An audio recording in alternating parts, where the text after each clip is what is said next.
Well, good afternoon. Sorry we started just over a minute late. It's a lovely spring afternoon here in Harpenden, and so when the sun comes out, then people come out, and some ladies stopped me along the way when I was walking from my house to here to ask me some questions about this, and discovered that the lady who was driving the car said, I used to live here when I was a child, and she was one of the orphans who stayed here. So always worth talking to them, but it made me a minute and a bit late. Anyway, welcome to the live stream on a Friday afternoon, 4 o'clock GMT. This is the last time I can say that for another 6 months or so, because we start on daylight savings. One of the not so bright ideas of humanity, I think, over the years. And I think many people wanted to get rid of it. But nevertheless, we won't get rid of it this year. So we're into daylight savings as of the day after tomorrow. So today, I would like to open a subject which will be a little bit controversial. It might make some people squirm with a bit of discomfort. And the title will be, Did We Open Pandora's Box? And there will be an article about that, sort of saying the same thing, but filling it out in a written form on my Facebook page by hopefully an hour after we finish this. So I think we did open Pandora's box. But do you know what Pandora's box is? It's a part of Greek mythology about, let's see, I'll read it so I get it right. It's a phrase in Greek mythology that refers to a source of endless trouble or complications. It comes from the myth of Pandora, the first woman created by the gods. There's a little bit of misogyny there, I think. Who was given a mysterious box or jar and told not to open it. However, curiosity got the best of her, and when she opened the box, all the evils of the world, such as disease, suffering, and death, were released. Only hope remained inside. Pandora's box. The idea of Pandora's box is closely related to a more modern phrase, which is unintended consequences. And it's the bane of lawmaking. There are so many examples of that. And I think of one that impacted me and my family at least a bit. Maybe 20 years ago, the U.S. Congress passed a law in which the Internal Revenue Service was no longer just internal. They decided to tax the income of their citizens globally. So even if you don't live in the U.S., you had to declare your total income and be taxed on that, in addition to whatever taxes you were paying in the nation where you lived, although there was some reciprocity. So, but still, what it actually led to was the unintended consequences of a lot of bureaucracy placed on the financial institutions of the rest of the world who dealt with U.S. citizens. It was a Pandora's box. So the result was, nation after nation, the insurance companies, the banks, the various organizations that deal with people financially and need financial records, had to either open new branches or departments within their, especially in the banks and insurance companies, within their business, or they had to quit doing business with American citizens. So the unintended consequence was U.S. citizens losing a lot of their opportunity to, they couldn't open bank accounts, they couldn't get insurance, they couldn't fully engage with the financial environment where they lived. So another consequence of that is that, like in my case, it became more and more bureaucratic, more and more red tape, until finally I thought, we can't go on having to file 2 sets of tax returns every year. So we had to leave our U.S. citizenship, regretfully. And of course, we were not great big taxpayers on either side of the Atlantic. But I thought of all of the expatriate Americans, many of whom very wealthy, who renounced their citizenship. When I went to renounce mine, first of all, there was a 4 or 5 month waiting line to have an appointment to get in, because just thousands of people here in the UK were renouncing U.S. citizenship. Like, another unintended consequence. I can imagine a lawmaker sitting in Washington, D.C. thinking, we need more revenue. I mean, there's some pretty well-off people who live abroad, and their children, like I had 4 kids, and they had children, so we're a pretty large family, and all would have had U.S. passports, but not anymore. So I think, well, how many tens of thousands of well-to-do, not all, obviously, not us, but well-to-do U.S. citizens have renounced their citizenship? A Pandora's box.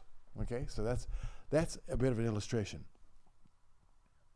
In the early 1970s, Lauren Cunningham, in 1972, after the unexpectedly large outreach, nearly 1,000 people came to the outreach at the Munich Olympics. It was an extravaganza, and we gathered as YWAM staff afterwards, 100, 120 people, in an upstairs, formerly attic room in the old castle in Herlock, Germany. And Lauren, amongst other things, he announced a global leadership team called the International Council, and he had invited 6 of the older YWAMers, which means they were, many of them just in their mid-20s, to join him. Some were older, Jim Dawson and Wally Winge, and because he's always believed in having leadership teams. And he wanted the accountability, and he wanted to spread the responsibility and make sure that YWAMers in far-flung places did not feel completely isolated and abandoned, because he couldn't visit everybody. And he put together a team that would pretty well cover the globe when we were still relatively small. That was great. I wasn't on that. I came on to a few years later. But before long, I was appointed to be the YWAM leader in Europe, and then Europe, Middle East, and Africa.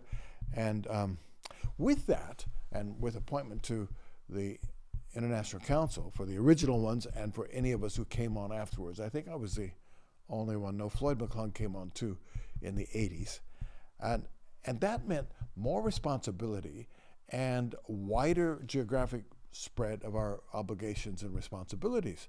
So that meant travel. That meant communication expenses. It meant office expenses. It raised the demand that we would have for resources. Well, it seemed reasonable. Most of us who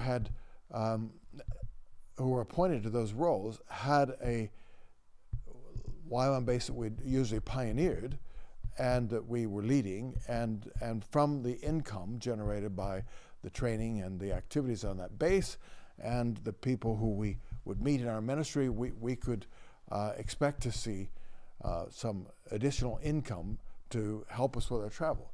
That sounded reasonable, but it was a Pandora's box, I think. The thing about Pandora's box is you can never get it all back.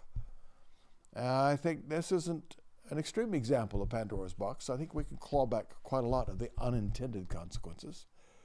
But there were unintended consequences we did not anticipate, obviously, because they're unintended. And gradually, we began to see those consequences looming larger and larger. Think about it a bit. What would be the dangers of that? Well, let's personalize it for me. It was okay going to European schools and work European bases and all, because they would usually cover the cost of my plane tickets, and I would stay in their base, whatever they arranged for me. Sometimes it was lovely hospitality. Sometimes it was fairly sacrificial, getting into a dorm room with the students you were teaching through the week. But it was all okay. But when it extended to Middle East and Africa, then I was responsible for and trying to help YWAM centers, bases, communities, whatever we call them, in places where really it was not reasonable to expect them to cover the cost of me being with them. So what do you do? Well, gradually there evolved a procedure, a system where those of us who had international responsibility could write to the bases or talk to the bases. I think we decided this at a European staff gathering one year in the probably late 70s, early 80s. And we decided, look, the bases that are larger and are working with more income, and let's face it, YWAM bases can always spend everything that comes in on basics. They're not profit-making outfits, but we're generous and we tithe and so on. And so some of their tithe perhaps could come to the field director, the Europe, Middle East, and Africa director, to help fulfill obligations. And that, because we decided that together at some staff event, it worked pretty well for a while. To give you an idea, it would bring in about £15,000 or $20 to $23,000, and that would cover most of the additional expenses. Well, some of the additional expenses, and then bases providing honoraria if I spoke and taught in their schools, or if they asked me to come visit them, and they would pay an airfare and perhaps give a gift when I left, not making me leave by enticing me out with a gift, but giving me a gift as thanks for being there. And that worked pretty well for a couple of years. But that sort of joint decision, the memory of it faded. The leadership changes at bases and personnel changes, and so that 15,000 that largely came in from European bases, including England, began to dwindle, and it got down to the point where it was less than 10,000. And so I thought, well, what I'll do is I'll write out a letter annually saying, this is what I did, these are the bases I visited, this is the ministry I was doing, this is where the income came from, thank you very much, and remember we made this commitment. And that raised the giving back a bit for a couple of years, and then it tailed off again. So what to do? Well, I actually was tempted to, and probably fell into a bit of resentment for a while, because I thought, there's some commitments were made and they're not being kept, and this isn't right, and this is not fair, and they don't realize what I have to do, and all that, a bit of self-pity, a bit of resentment, these things that creep in, and once you just put a word on them like I have done just now, they're completely wrong, but you don't put words to those feelings initially, you just feel them. So I thought, well, what'll I do? And I just felt I could not write any more letters. I didn't feel I could write that sort of letter again. It felt too much like begging and trying to get people to do something they really didn't want to do. And I'm so convinced that God just wants us to do things out of our own willingness that I hate to do anything that puts pressure on people to do something they don't want to do. And I think that's a healthy thing. So I quit writing, and so the support dwindled down to just some of YWAM England, which we had started, a bit of Scotland back then, and Northern Ireland. They continued to give for a while, and then that dwindled too. And finally, with a leadership change at our home base here in Harpenden, the giving from Harpenden dwindled away too, and we had to pay for our space, office space, and for telephone use and all the things that we do to run an office. And each time it dwindled, or each time I needed to cover some more expenses, I'd have that temptation to that range of sins and deal with it. But I kind of made a deal with God. I felt God wanted to make a deal with me. Come on, Lynn. You're in leadership because, well, you have that gift with people, and you should also have faith commensurate, consistent with your leadership calling. So why don't you just trust me to provide for that? And so back in the late 1980s, I guess, early 90s, I thought, I'm not going to expect any YWAM bases to give or even get support from this base. I think it continued for a little while, 3,000 pounds a year, and that dwindled off too. So I saw and still see God provide sufficiently so that I don't have to ask, and YWAM bases don't have to feel obliged to support me. It has worked, but we opened Pandora's box, and I think by God's grace, I haven't. I'm not still trapped in that. I was for a while. I'm not still trapped in it. So I want to just talk about the unwanted things that escape from the box once you open it, and to start expecting that YWAM or YWAMers or YWAM bases will cover your costs is a Pandora's box. So let me explain what some of the dangers are. I wrote about this, and there will be on my website, there will be an article, and also on my Facebook site. So let me just be sure that I cover these things. Some of the things that we didn't expect, but if we thought about it, we would have, is that the expenses that a leader has can grow year by year by year.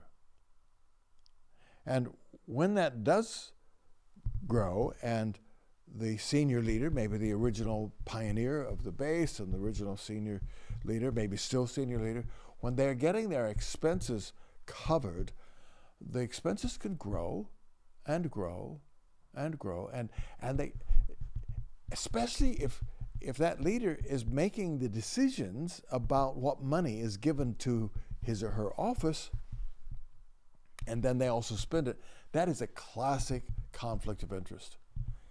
And conflicts of interest are a real trap. You know, a booby trap. It's like, you see those cartoons, and it happens in real life too, where a pit is dug and then it's covered over and made to look like the ground all around it. Maybe a few what look like bushes growing out of it, and then along comes the prey that they're trying to capture. It falls into the pit. So it doesn't look like it's a trap, but it is a trap. The trap is this. If you are making the decision and spending the money, then who puts any boundaries on it? And I know of pretty sad cases where serious pastoral issues arose, serious unity issues arose in YWAM communities because the amount of money going to the leaders was not disclosed, and it grew and grew and grew. Boy, don't get in that position. That's a Pandora's box. The other thing about that, of course, is that if the original leader, say the pioneer, the apostolic figure, if you want to call it that, has this perk, this advantage, then particularly as a base grows larger and is more influential, then there's more than one person carrying that wider responsibility. And now these days, you'll have people who need to go to a DTS workshop. You'll have people who need to go to the president's gathering. And you have people who need to be into one of the senior leadership functions of some sort. Where does it stop? I visited a base a decade and a half ago, I guess, that was in serious financial trouble. And when the leader that was willing to take it on began to do his investigations into where the money had gone and was going, he found that there were just countless people whose travel costs were being covered. Because once it started with the senior leader, then it spread to other leaders, and then it spread to other leaders, and then other leaders. And they found that actually some people who really like to travel would pay pastoral visits to all the bases that they had planted. They had planted quite a few, and so there were hundreds of thousands of dollars going out annually to leaders' travel expenses, and the base was in serious financial debt. And that was one of the primary factors contributing to it. Pandora's box, huh? Then there's also the problem. I'll come back and talk about how to bring some corrections to that. But there's also the unintended consequences of the reality that, as I've suggested, when that happens and the decision to fund this and that is made by the leader and who's getting the funding, then it's highly unlikely that that process will ever be made transparent to the staff and the community of that particular YWAM location. Because as the funds, as the amount of money being spent grows, the leader doesn't really want people to know what's happening. You can never get in that position. Just don't. I've always felt, I think it's well tested. I don't think there are any exceptions. Don't ever make a financial decision you wouldn't want other people to know about. I also highly recommend that every YWAM location has at least one day a year, if you have any kind of staff retreat or anything like that. We call them at-home days here, where nobody travels and everybody's here and we go through various things. And one of the things, at least once a year, we seek to go through our financial figures, lay it out, and be as transparent as people desire. And if people are beginning to suspect some hidden things going on, some things that really ought not to be, you've got to work to create an openness environment where they will ask the questions. Usually if there's no question about that, if everybody thinks, well, no, my leaders wouldn't be doing that, I'm sure they're fine, then they won't ask many questions. But if there's even a hint of something hidden, people will want to know. And if you don't uncover that, then mistrust grows, and you cannot lead where you are not trusted. That's just the nature of the kingdom of God, always has been. The other problem with, and then I'll finish with the problems, with that process is that as it grows, then it becomes clear for people who, say you've got quite a gifted young man or woman who aspires to senior leadership, ambitious. They may not have the spiritual maturity, but they want this position. And it could be an Absalom sort of situation where Absalom sat in the gate and was very kind to everybody and said, "Oh, I'm so sorry that the king doesn't have time to see you. Perhaps I can help." And you get politicking going on, and because you've empowered a position and people want it for the wrong reason. And as a result of that, your process of succession, when you need another leader to take on the responsibilities, there will be people wanting it for the wrong reasons, for selfish interest. And when that's the case, when you get empowered positions, well, all you have to do is look at the various institutional expressions of Christianity, and you find political intrigue and, historically murder and crimes of all kinds as people are striving for the empowered positions. Well, we're not like that. We don't have cathedrals and valuable works of arts and big bank accounts and mitres and crowns and robes and all the rest. So thank God quite a lot of those status symbols are not available. But that doesn't mean that ambitious people won't desire the position for the wrong reasons. Sometimes even with no financial benefits, they just want the title. And then things begin to go downhill. And if we add financial benefits to it as well, maybe housing benefits and so on, then sooner or later you're going to get somebody in there who's not really spiritually mature enough or gifted enough and anointed enough, enough character and depth to be in that role, but they're wanting it for the wrong reasons. So, right, finally, in the last 5 minutes or so, how do we protect against that? Yeah, we did open Pandora's box. You can get most of it back, but it takes some real effort to do so. Main thing is what I've said about transparency. I think some of the most powerful theology in the whole of the scriptures is in 1 John 1, where it says God is light. In him there's no darkness at all. And if we walk in the light as he is in the light, we have fellowship with one another, and the blood of Jesus cleanses us from all unrighteousness. Walk in the light, transparency. Again, if you're making decisions you wouldn't want anyone else to know, then you probably shouldn't be making that decision. Almost certainly you should not be making that decision. You've got to be transparent. Now, the other thing is just don't structure things so that you are making so that anyone is making decisions, solo decisions from which they benefit. That's just wrong. You know, I've had more than one phone call or letter back in the day of a leader saying, for example, this is a conflict of interest, but it doesn't look like it at first, which is a leader says, you know, then I have the opportunity to buy this house right next to the YWAM Center. We need more housing and all, and I got somebody willing to put a down payment down for me, and then if it stays full of our students, you know, we will just house our students in it. We'll house them at the same price that they'd pay if they stayed on base, but we're out of room now. Then you know, the house will be paid off, and my wife and I and the kids will have a house that we own in the future. What do you think? Benefits YWAM? Benefits us? I said, don't do it. Don't do it. Because right now, yes, it would look beneficial.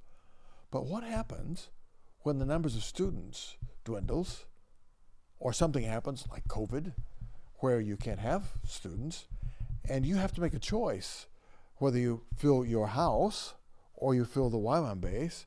And if you don't fill your house, then you don't make your mortgage payments and you lose your house. You're in a conflict of interest situation. Or then I've got this opportunity. There are these wonderful products that really are the best in their sector. You know, whatever that may be, household products of some sort. Lots of different niches of markets, and saying, you know, this is a direct relational sales thing, and if I get into it, then I can invite other YWAMers into it, and they can sell these things to their friends, and to their friends, and a lot of money will come into the kingdom of God that otherwise wouldn't be, because we all buy our stuff from the stores. What do you think? No, because as soon as one of your people you're leading becomes also your customer, the power dynamic changes completely. Have you ever met anybody who was so friendly and so kind to you, and then started talking about something that had been such a blessing to them, and you realize, I wondered why they're being so friendly. This is a sales pitch, and it doesn't go down well, does it? So, you know, again, that's a conflict of interest. Couple other things is I think every YWAM leader, firstly, needs someone who's very principled, knows finances, and is not a family member, who can sign off on your financial decisions or not. And if there's any question, then you have an agreed mediation process. You should have board members and so on that will step in and help you. But years ago, I realized I was inadequately protected. And I had a really good leader here, and he had a wife who was in finances, and she was as straight as an arrow. You know, I had not a bit of intimidation by me or anybody else. And I said, "Could you be my comptroller? Could you sign off of the?" And you know, she said yes. And on more than one occasion, she said, "No, I don't think that's a very good idea." I thought, "Yeah, you're right. Okay, thank you." Do you have that? And then, as soon as possible. And this is a path that many of us should have walked by now. We get out of financial decision making for the base altogether. And we have trusted people on our staff, including someone else who's carrying some responsibility, who could keep an eye on the overall finances. And I'm so grateful that here we have a dear friend and one of our fellow elders who keeps an eye on the finances, and I don't make the financial decisions. I submit to those decisions. So that's yet another protection. These are some things which can keep us from falling into that snare, into that pit.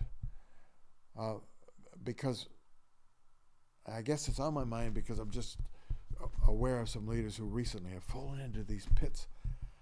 It looked what they were doing was fine, but in the end it was not the wisest of decisions, and there was a conflict of interest, and then it got worse and there's a temptation to cover up, and it gets worse and you think it's going to come right, so you make sure that the bad news doesn't get out because you think it's going to come right, that you'll get the money back that was spent, or whatever it is, and you end up with a pit that goes deeper and deeper, and it doesn't come right, and eventually it becomes very, very damaging.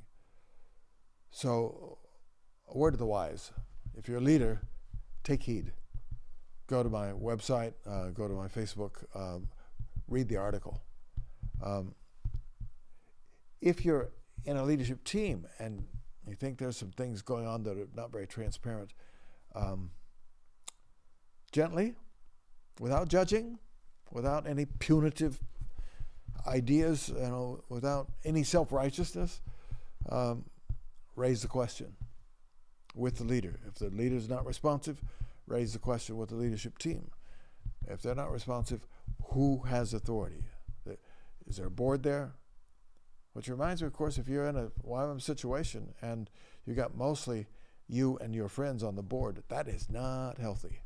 You need people who can hold the leadership to account, who have expertise in finances and in property and various things, so that you have wisdom around you.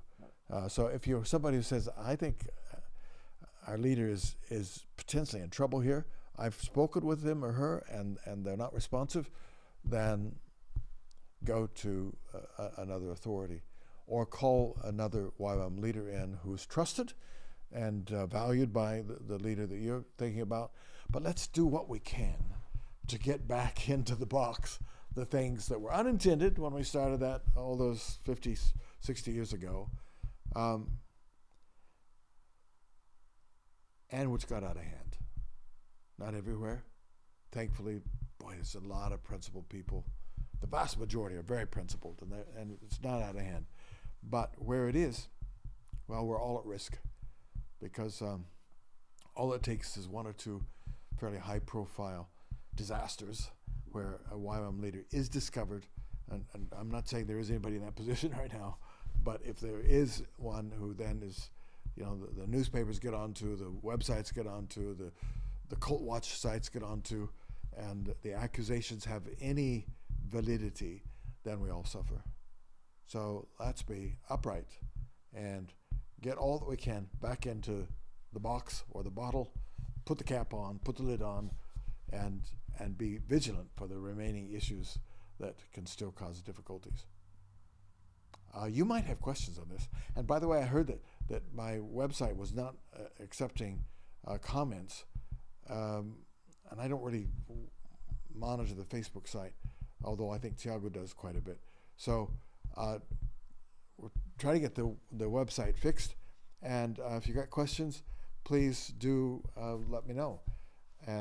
But remember, I can't come to every base and try to investigate what's going on, but I can maybe help you understand how to go about that. So thank you very much. There, I've done my controversial Pandora's Box lecture. I hope it's helpful. Thanks for watching.